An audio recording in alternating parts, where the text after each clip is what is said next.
हो, आज जालन्याचे व्यापारी आपल्याला इथं भेटायसाठी आले होते आणि उपमुख्यमंत्री एकनाथजी शिंदे साहेबांसोबत फुले मार्केट संदर्भात आपण आज बैठक लावली होती। त्यात काय निघाल?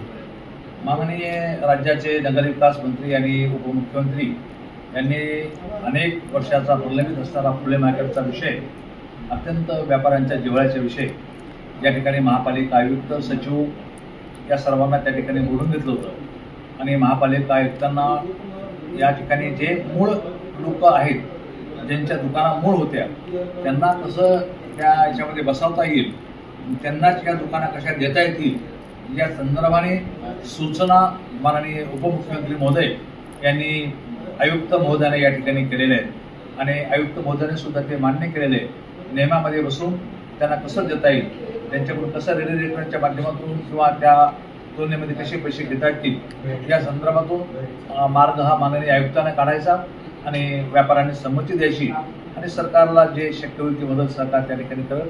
परंतु एक बहुचर्चित आणि खूप महत्त्वाचा, जिव्हाळ्याचा, जे निर्वासित होऊन आपल्या देशामध्ये आलेले आमचे बांधव, यांना आसरा जो दिला होता तो आसरा त्यांचा नाहीसा झाला होता।